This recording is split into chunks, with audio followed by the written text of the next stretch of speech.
Peço que permaneça à mesa Dr. Levi de Mello para proferir a palestra Acesso à Informação, LAI, Lei Federal 12.527, de 2011. Muito bom dia a todas e a todos, não só os presentes fisicamente, como aqueles também pelo modo virtual. Agradeço mais uma vez o convite de poder compartilhar com vocês uma coisa que está muito em voga. São justamente as informações.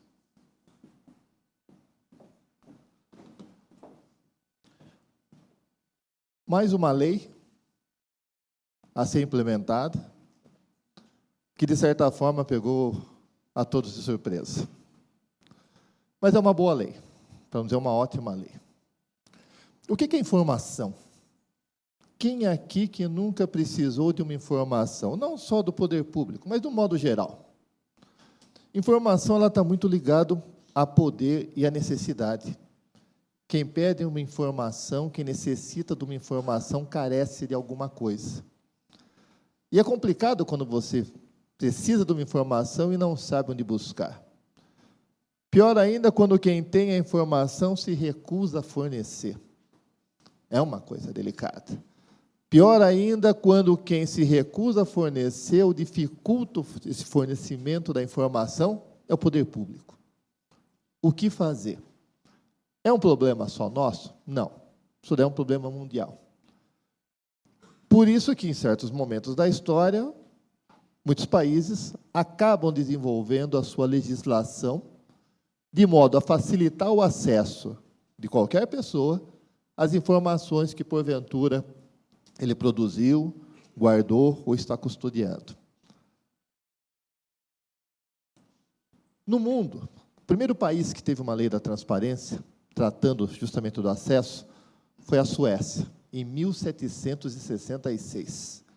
Vejo que não é uma coisa de agora, de coisa de 5, 10 anos, que se tem ideia da preocupação em ter acesso à informação. Na América Latina, o primeiro país foi a Colômbia, em 1888. Eles têm uma legislação mais recente, de 85, muito boa também. Os Estados Unidos, 1966. É uma lei muito boa também, a Freedom Law Act. Sofreu muitas emendas, mas constantemente tem que ser atualizada. Por quê? O volume de informação, do tratamento de mídia que surge, exige uma atualização. Uma das melhores leis que tem é o México, de 2002. Até o próprio controle da informação acaba sendo feito por um órgão externo, autônomo em relação ao governo. É um sistema interessante também. Existe um ranking que é feito por uma organização canadense, Centro de Leis e Democracia.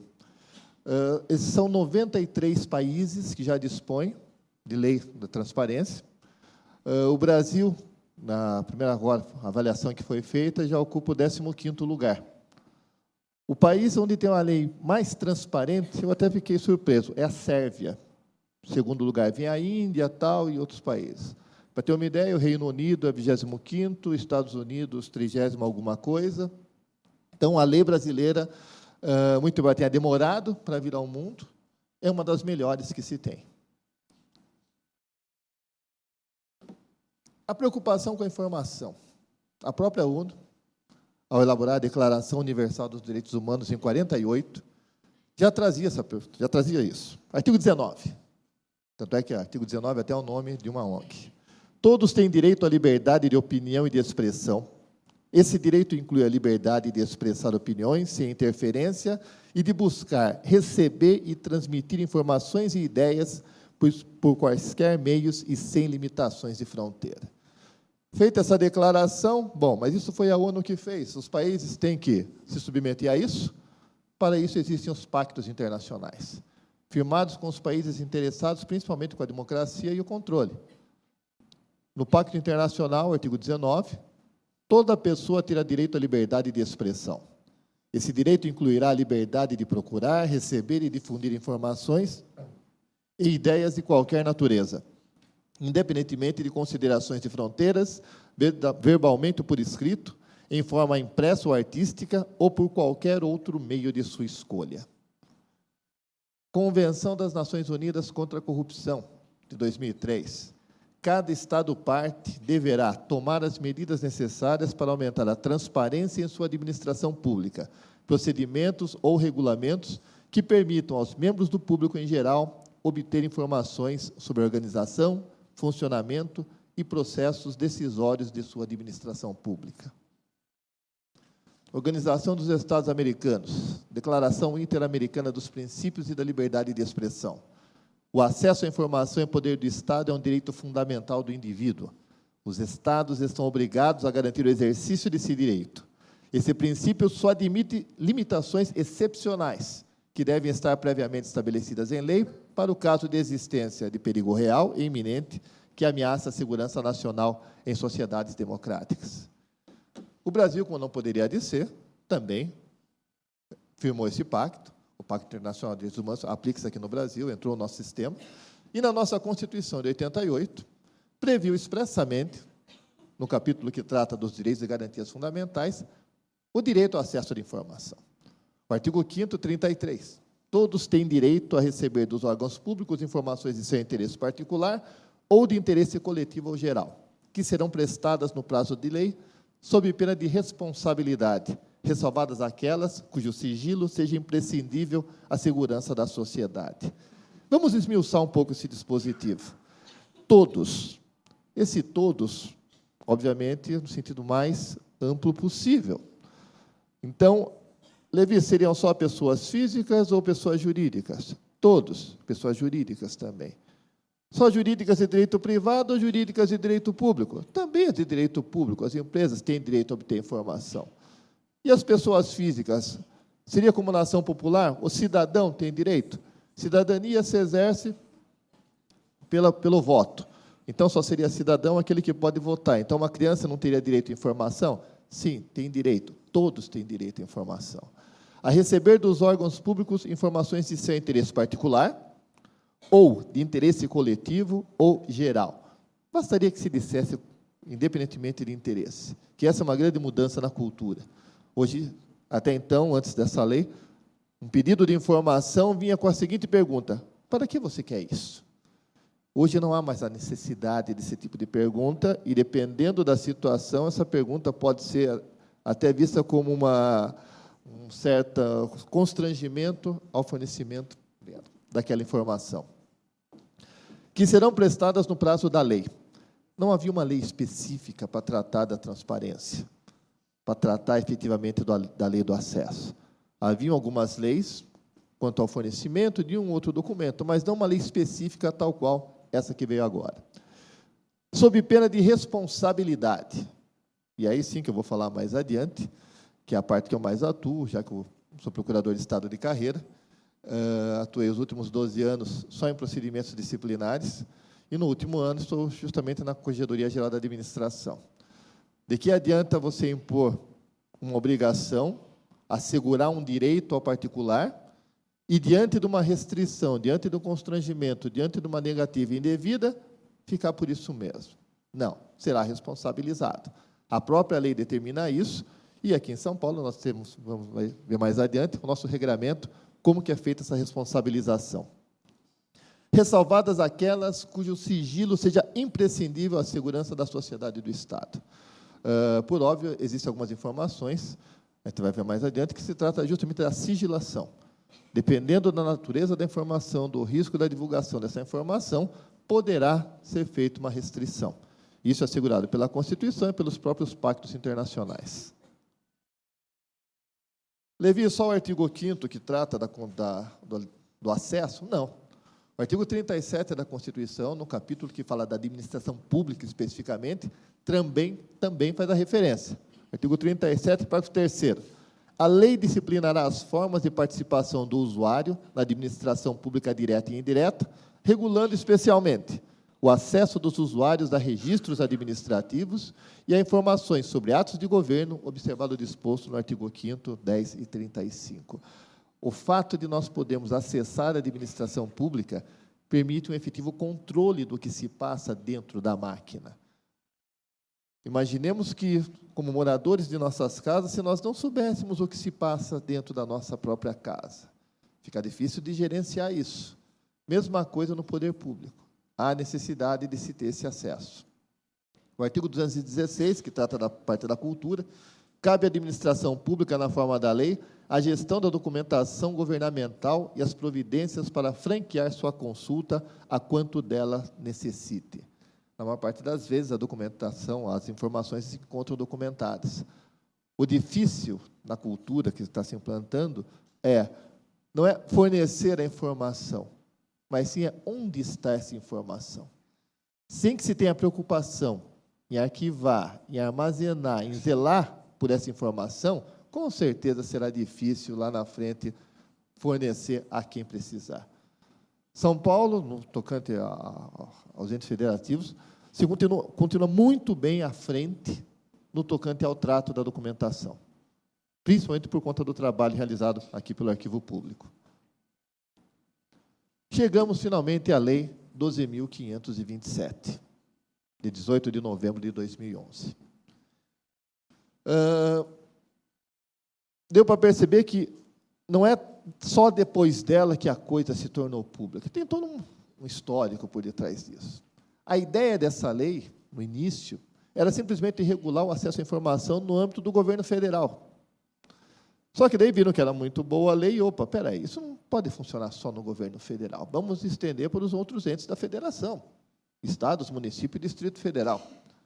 Mas espera aí, isso é muito bom. Por que ficar só no âmbito do executivo? Legislativo e judiciário também terão que se sujeitar à lei. Afinal de contas, toda a administração pública. E ainda foram mais além. Alguma entidade privada que, porventura, receba recursos públicos também tem que se sujeitar a essa lei.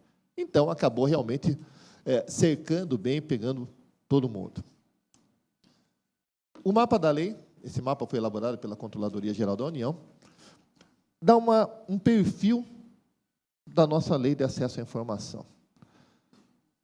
Os temas e garantias de acesso, justamente trazendo esse histórico, trazendo a importância do acesso à informação, as regras sobre a divulgação da rotina proativa de informações, a gente vai ver mais adiante, tem duas formas de você prestar informação. Uma, independentemente de provocação, a transparência ativa, e outra sendo provocada, que é a transparência passiva.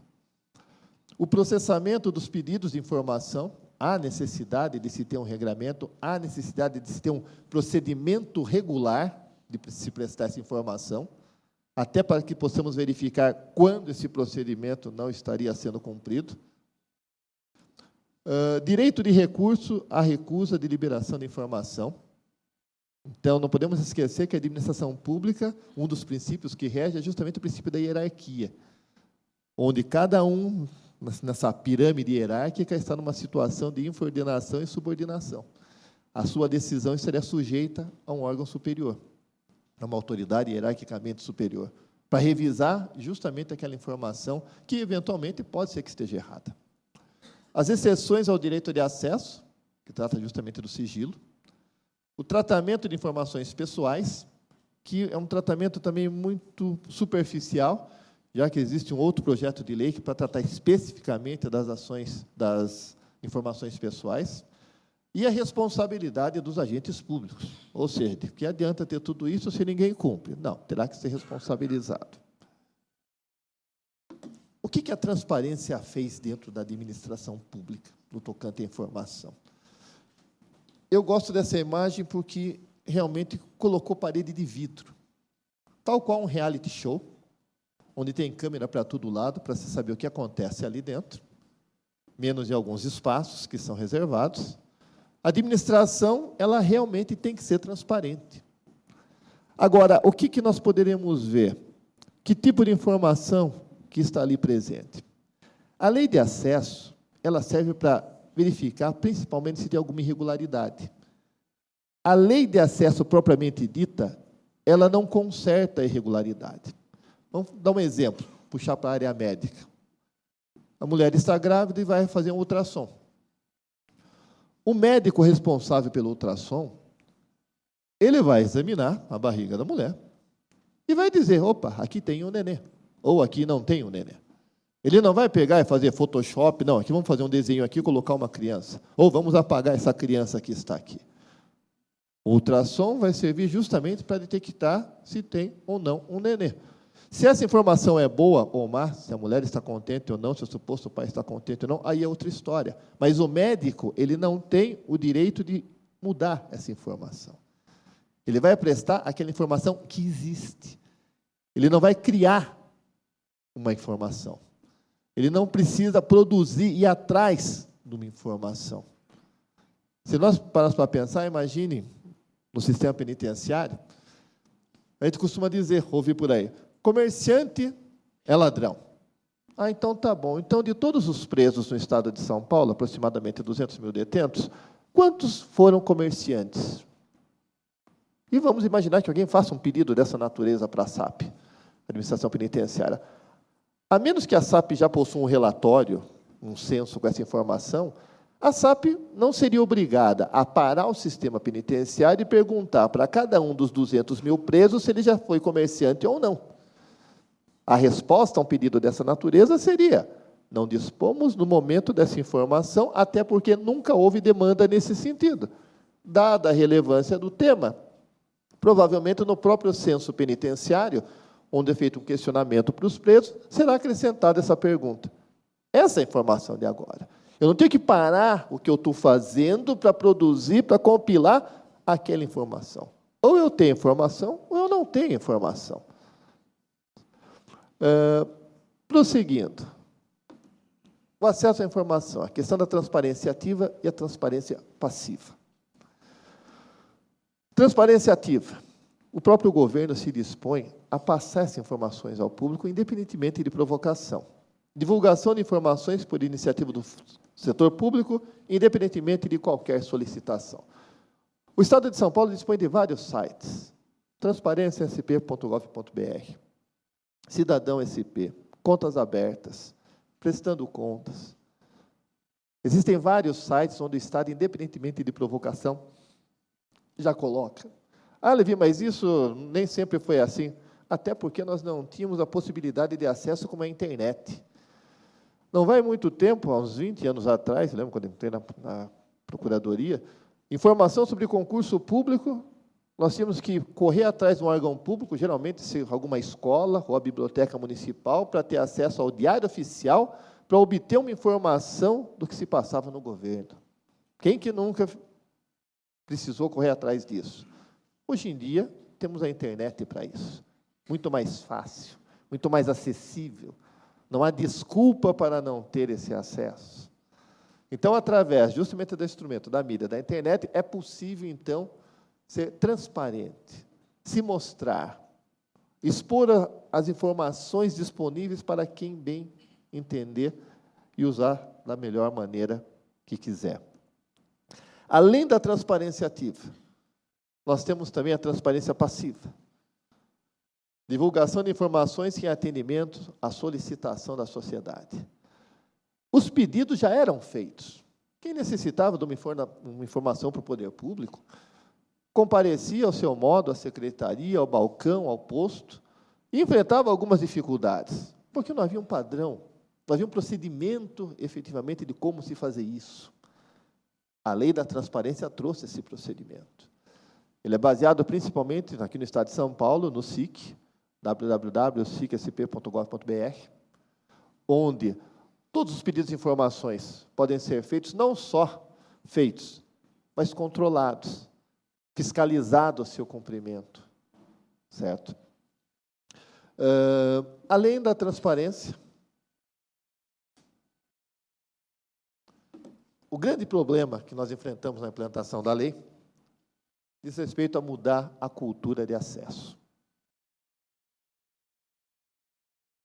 Não se sabe como, porque, quando começou, aquela preocupação de que tudo que está no poder público era segredo, tinha que ficar guardado.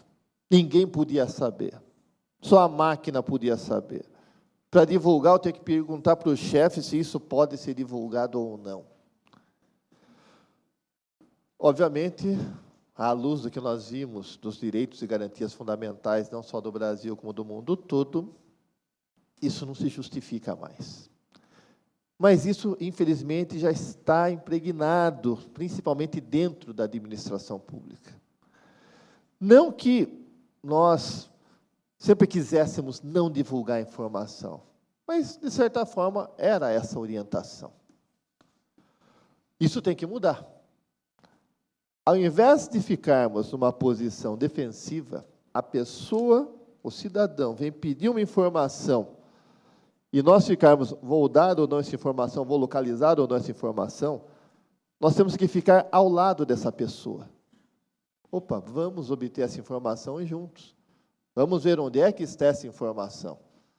Aliás, se ela já estiver disponível, aqui está. Se não estiver disponível, vamos ver o que precisa ser feito para ela estar disponível, onde que você deva procurar. Esse é o espírito da lei. Não podemos esquecer que, muito embora nós estejamos dentro da máquina, no nosso dia a dia, nós podemos pedir informações para N órgãos do nosso interesse pessoal. Alguma informação da Receita Federal, de uma secretaria, de uma multa, e por aí vai. A própria administração pública, às vezes, ela enfrenta dificuldades ao pedir informação. Quem é que nunca encaminhou um ofício para um lugar, ficou esperando 30, 60, 90 dias, nada de vir resposta? Daí você faz uma reiteração, também não tem resposta. A própria máquina com a dificuldade de obter informação. Por que não, então, utilizar a própria lei, já que ela serve para todos, a própria máquina utilizar o sistema SIC para obter essas informações? Uma secretaria pedindo uma informação para outra, pelo próprio sistema. Já que a coisa está informatizada, pouparíamos papel, notes, ofícios, trânsito, relações de remessa e por aí vai. A regra que a própria lei trouxe a informação é pública. Exceção, o sigilo. De forma restrita.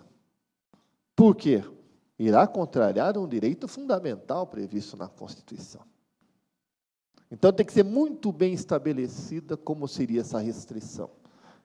Tem que ser muito bem claro o que não se pode divulgar. E a lei, de certa forma, trata disso também. De um modo geral, imagine que dentro da administração pública, vamos imaginar que esse auditório, cada um de vocês, seja uma informação. Dentro dessa informação pública, nós tiraríamos algumas informações que já estão protegidas por um certo sigilo. Sigilo bancário, sigilo postal, por exemplo, os inquéritos policiais militares, que tem uma lei específica que trata do sigilo. Vamos imaginar informações do Serviço de Proteção à Testemunha, que tem uma lei específica que também trata. Então, aquilo que já tem uma lei específica tratando, ou seja, a própria lei já considera como informação sigilosa, vamos imaginar que seja essa fatia do público aqui, informação sigilosa. Alguma informação pedida, contida ali, não posso indicar, não posso fornecer, porque tal lei me veda esse tipo de divulgação. Além dessa parcela já protegida pelo sigilo legal, e são muitas e muitas leis que asseguram isso, nós temos uma outra faixa, onde, dependendo do conteúdo dessa informação, pode ser que do interesse da administração seja considerada sigilosa também. E aí cada pasta, cada órgão, verá qual seria a importância disso. Às vezes uma informação simples, por exemplo, uma escala de serviço. Uma escala de serviço no hospital, para saber quem é o médico, que dia que ele vai trabalhar, opa, até interessante, eu tenho interesse em passar por tal médico, vou no dia do plantão dele. Plenamente possível a divulgação. Agora, e uma escala de serviço na Polícia Militar, na SAP, na Administração Penitenciária? Aí já é um negócio mais delicado. Então, veja que o mesmo documento, dependendo da secretaria, ele pode se revestir de um caráter sigiloso. Então, aí não poderia a lei vir do modo generalizado e falar isso é ou isso não é. Então, ela permite que uma faixa de informação seja feita a classificação no grau de sigilo, podendo ser reservado, secreto ou ultra-secreto, dependendo da autoridade, do tempo que vai ficar guardado. Né? Ah, Lívia, mas tem coisa ultra-secreta? Onde já se viu isso? Exemplos. Imaginem os planos antiterrorismos para a Copa do Mundo. Se não tiver, deve ter. Não podemos, certo, à luz das coisas. Agora, vai ser divulgado efetivamente? Não. Então, existem coisas que realmente têm que ser reservadas. Serviço de proteção às testemunhas. As testemunhas que são dadas novas identidades. O custeio dessas testemunhas. Existe esse programa? Existe. Vinculado à Secretaria da Justiça. Tem como divulgar, ter acesso? Não, não tem. E não basta taxar a informação como sigilosa. Tem o tratamento da informação sigilosa. O acesso a essa informação sigilosa. Opa, isso é ultra secreto. Daí eu entrego para o motoboy para cruzar São Paulo inteiro para levar até o palácio. Não é bem assim. Então, não basta fazer a classificação. Ao pensar na classificação, tem que pensar também onde que esse documento vai ficar guardado. Cofre, chave, acesso, controle de acesso a essa informação. Tudo isso tem que ser repensado. Então, não basta fazer uma ata, tal informação é classificada como secreta, e aí? Tem que ser trabalhado, tem que ser muito bem pensado isso. Daquele restante, então, tiramos a parte do sigilo legal, tiramos a parte que foi classificada, sobrou, essa informação é pública sem qualquer tipo de restrição. No Estado de São Paulo, a lei foi regulada pelo decreto 58052, de 16 de maio. E eu tive o privilégio de participar do grupo de trabalho, capitaneado pelo professor Bacelar, e foi muito discutido. Muitos debates surgiram com relação a cada um dos dispositivos que foram inseridos. Com a devida modéstia, deixando um pouquinho de lado, na parte legislativa, regulamentadora da Lei de Acesso à Informação, a avaliação que é feita, principalmente por outros estados, é que a regulamentação de São Paulo é uma das melhores que se tem. São 84 dispositivos, estudado, discutido, às vezes muitas vírgulas, incisos, tal, para se chegar a isso. E mesmo diante disso, ainda enfrentamos alguns ajustes, uma sintonia fina que acaba tendo que ser feita. De um modo geral, tentamos seguir a ideia da lei federal, sim, mas nós fomos mais além. Que a lei federal trata do acesso à informação. O nosso decreto, nós vamos também a questão da proteção com relação a como tratar essa informação, como administrar essa informação, como cuidar, zelar dessa informação para que ela esteja disponível e ser acessada. Então, pelos próprios dispositivos, do acesso aos documentos, da gestão dos documentos, dados e informações, das comissões de avaliação de documento e acesso, pedido, recursos, divulgação dos documentos, transparência ativa, e mais todo o tratamento que é dado à lei. O espírito que norteou a feitura do decreto foi de modo que o atendente, o agente público que fosse trabalhar para prestar informações, ele não precisa ficar com a lei federal na mão. O decreto é o suficiente, já que boa parte dos dispositivos da lei federal nós adaptamos para que fosse implantado aqui no Estado de São Paulo. O SIC, www.sic.sp.gov.br, que foi desenvolvido até em tempo recorde, considerando que nós ficamos na dependência do governo federal em fornecer alguns elementos, facilita e muito esse controle de acesso. Tá? Tem que ser utilizado? Tem. A população ainda não, como que poderia dizer, ainda não descobriu efetivamente esse canal. Mas a tendência é que passe a ser efetivamente cada vez mais utilizado, com todos os seus aplicativos, todas as suas funcionalidades.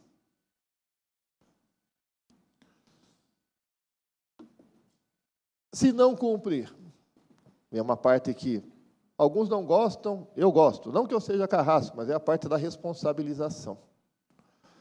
Isso é uma coisa que, nos meus 12 anos atuando em processos disciplinares, o principal dever que o funcionário não cumpre, que deveria ser responsabilizado, é aquele que ele deve representar ao seu superior qualquer irregularidade que ele verifique durante o serviço.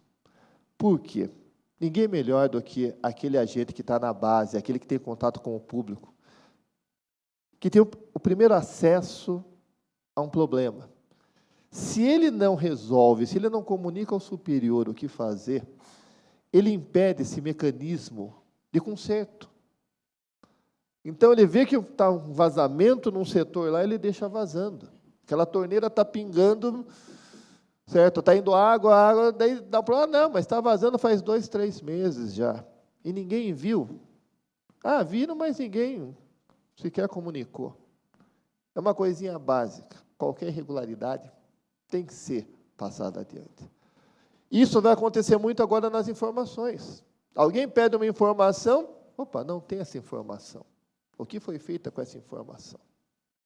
Tá. Ninguém será responsabilizado por uma informação onde não havia necessidade da sua produção. Vou passar em um caso concreto. O presidente Barack Obama grava em mídia todas as reuniões que são feitas na Casa Branca. Kennedy já fazia isso em taquigrafia, cenotipia. Aqui no Brasil temos esse costume? Não. Então, se alguém chega e fala, bom, eu quero uma cópia da gravação de todas as reuniões que tiveram do governador tal, há 20, 30 anos atrás. Não havia essa preocupação, não havia nenhuma lei que exigisse isso. Então, eu não tenho como conseguir uma informação que inexiste. Não tenho como produzir essa informação. E nem teria como responsabilizar alguém por não gravar. Por quê? Porque não havia essa obrigatoriedade lá atrás. Agora, se entrasse em vigor uma lei hoje, toda e qualquer reunião necessariamente tem que ter ata e tem que ser gravado em mídia, para que qualquer pessoa tenha acesso ao conteúdo dessas reuniões. Mas poderia vir uma lei nesse sentido, bem transparente. E, porventura, passasse até algumas reuniões onde o pessoal não gravaria. Aí estaria contrariando a lei. Teria que ser responsabilizado. Uma mera reunião, teria que haver responsabilização. Por quê? Estaria vedando, prejudicando o acesso ao que se passa ali, contrariando a transparência.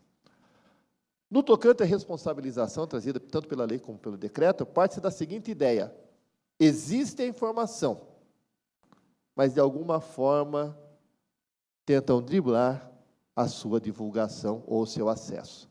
É o que a gente percebe dos incisos do artigo 71 do decreto. Constitui condutas ilícitas que sejam responsabilidade do agente público. Recusar-se a fornecer documentos, dados e informações requeridas nos termos deste decreto, retardar deliberadamente o seu fornecimento ou fornecê-los intencionalmente de forma incorreta, incompleta ou imprecisa. Eu tenho informação já disponível. Ah, não, vou esperar o prazo da lei e depois eu forneço. Por que fazer isso? Por que já não cumprir com o seu dever e já informar, já que a informação já está disponível? Isso contraria o espírito da lei. Vai contrariar o espírito da lei? Quer contrariar? Não tem problema. Então vai contrariar fora da administração e vai ser demitido. Porque na máquina não dá para ter alguém que queira, de forma deliberada, contrariar o espírito da lei. Utilizar indevidamente, bem como subtrair, destruir, inutilizar, desfigurar, alterar ou ocultar, ou seja, fazer qualquer coisa, total ou parcialmente, documento, dado, informação que se encontre sob sua guarda. Veja a preocupação do zelo que cada um tem que ter com a informação, com aquele documento que está passando pela sua mão. Agir com dolo ou má-fé, pior ainda, na análise das solicitações de acesso a documento, dado, informação. Divulgar ou permitir a divulgação de documentos, uso indevido, informação sigilosa. Então, veja a preocupação, existe a informação, mas de alguma forma não está sendo dada a devida proteção. Aquele que deveria proteger a informação acaba, de certa forma, expondo. Impor sigilo ao documento, dado informação, para obter proveito pessoal próprio de terceiro, ou para fins de ocultação de ato ilegal cometido por si ou por outro.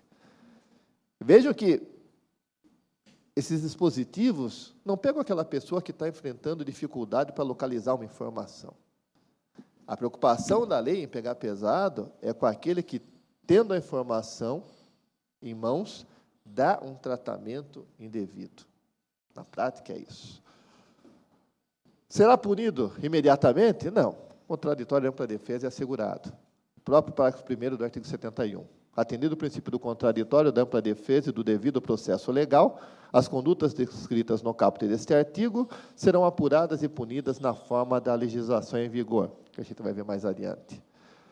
Pelas condutas descritas no caput deste artigo, poderá o agente público responder também por improbidade administrativa.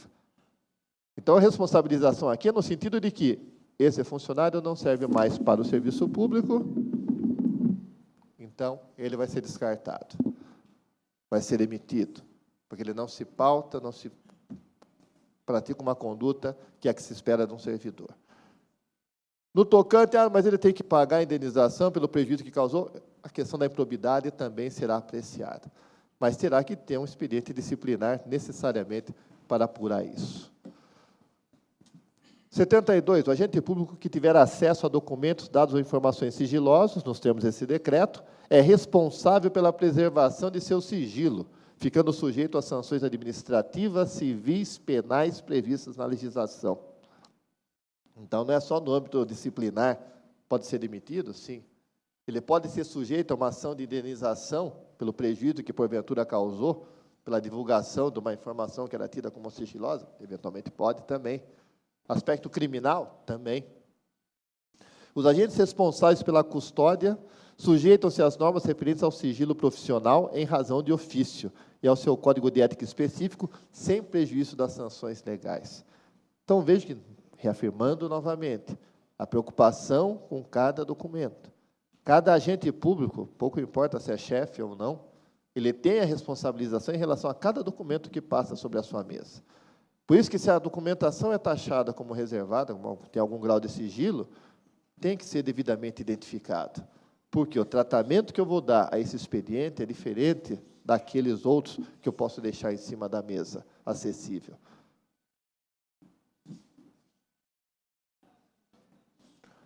Ainda, a pessoa jurídica ou a entidade privada que detiver documentos, dados, informações em virtude de vínculo com o poder público e deixar de observar o disposto, estará sujeita às seguintes sanções. Vamos imaginar, por exemplo, o Poder Judiciário que contrata uma empresa terceirizada para manter os processos guardados. E dentro desses processos tem processos de segredo de justiça, separação, divórcio, alimentos. Essa empresa também teria que ser responsabilizada caso seja divulgado indevidamente um desses processos. Então, veja que aqueles funcionários da empresa, que em tese não tem nada a ver com o serviço público, não são agentes públicos, mas a empresa pode ser responsabilizada. Teve essa cautela, essa preocupação, tanto a lei como o decreto. E no tocante aos agentes e servidores, penas de advertência, multa, rescisão do vínculo com o poder público, pouco importante se é estatutário, se é letista, lei 500, comissionado, pouco importa o vínculo. Suspensão temporária de participar em licitação, impedimento de contratar com a administração, ou seja, aquela empresa que divulgou que deveria guardar os documentos, acabou não divulgando, então ela pode ser suspensa, não vai contratar, não só suspendendo aquele contrato, como vai afetar o relacionamento dessa empresa com outros órgãos que, porventura, ela também tem acesso, tem a contratação. E o fato de ser aplicada as sanções de advertência, rescisão, a suspensão, nada impede de ser também aplicada a multa, dependendo da natureza, dependendo do grau da lesão que, porventura, aconteceu. A possibilidade da reabilitação da empresa, tem todo um procedimento. O órgão, quando se, porventura, for causado algum prejuízo por algum agente público, o órgão será responsabilizado. Diante de uma irregularidade, estão faltando 5 minutos. Tinha uma plaquinha de 10 minutos que você não mostrou. Faltou informação. Olhe como isso é importante. Uma vez detectada a irregularidade, há que ser feita uma apuração preliminar, onde serão coletados elementos para só então ser instaurado um processo disciplinar. Tá? Não se demite de uma hora para outra, principalmente os estáveis. Quem adquiriu estabilidade após os 3 anos tem o direito a se defender. Tem que ter um expediente. Para isso, no Estado de São Paulo, temos aquela discussão. o direito de punir, em contraposição, os direitos fundamentais. Da responsabilidade administrativa, se nós pegarmos o professor Eli Lopes Meirelles, ele deixa bem claro, é aquela que resulta da violação de normas internas da administração pelo servidor, sujeito ao estatuto e disposições complementares estabelecidos em lei, decreto ou qualquer outro provimento regulamentar da função. A falta funcional gera o ilícito administrativo e dá ensejo à aplicação de pena disciplinar pelo superior hierárquico no devido processo legal. Um processo disciplinar, ele praticamente tem 4 fases, que é justamente a instauração pela portaria, na qual se estabelece qual que é a acusação, qual a conduta indevida. Passa-se para a instrução, onde serão coletadas provas, documentos, testemunha, perícia, inclusive médica. É feito um relatório final, de caráter meramente opinativo, e vai para a autoridade para o superior hierárquico para aplicar eventual punição ou absolvição, dependendo das circunstâncias, dependendo daquilo que ficar provado. O processo disciplinar necessariamente tem que estar acompanhado por advogado, por um defensor. Se a pessoa não tiver, o próprio Estado fornecerá o defensor dativo para isso. A sindicância tem que ser bem conduzida, sem suspeição. Sindicância bem conduzida, orientada por autoridade emocionalmente equilibrada, justa e honesta, independente, pouco sugestionável, constitui a melhor garantia para o Estado e para o agente público. No Estado de São Paulo, atualmente tem a Procuradoria dos Procedimentos Disciplinares, recentemente criada, onde são 12 procuradores responsáveis por esses processos disciplinares. Atualmente, em torno de 6 a 7 mil processos em andamento. De um modo geral, existe o processo mais simples, que é a sindicância, que pode repercutir com punição de até 90 dias de suspensão, e o processo disciplinar, efetivamente, onde pode combinar pela demissão, simples, uma demissão a bem do serviço público, ou até mesmo a cassação de aposentadoria. Isso ocorre com mais frequência do que nós possamos imaginar. A sequência do processo, esses slides posteriormente estarão disponíveis, eu achei interessante. Então, mostra justamente o roteiro que segue um processo disciplinar. Dependendo das circunstâncias, um processo pode ser feito até nos 60 dias. Mas, dependendo das características das oitivas e testemunhas, pode levar, às vezes, mais de ano. Tem processos com 50 a 60 páginas, temos processos com 50 a 60 volumes, com 200, 300 páginas cada volume. As penas que podem sofrer o agente público, desde a repreensão, que é a mais simples, suspensão, multa, demissão agravada e a cassação, e as autoridades competentes para a aplicação dessas penas. Os diretores de departamento, até a suspensão de 30 dias, os coordenadores, até a suspensão de 60, os chefes de gabinete, a de suspensão, no caso, até 90 dias. Com relação aos secretários de Estado, o governador, Procurador-Geral do Estado e superintendentes de autarquia, também podem repercutir na demissão a bem do serviço público e a cassação. Por óbvio, a lei da transparência, ela veio para ficar.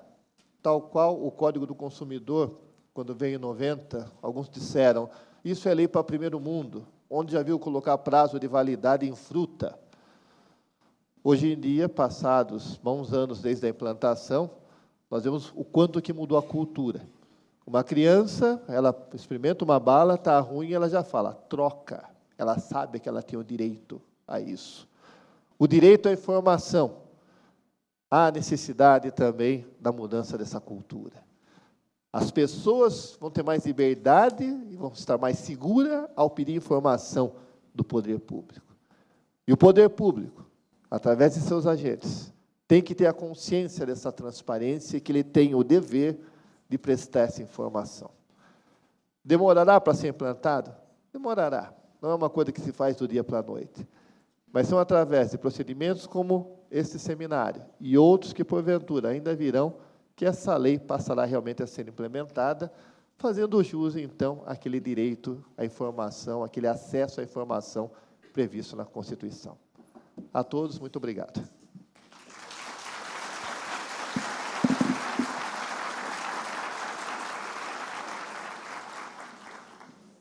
Obrigada, doutor Levi de Mello, pela contribuição.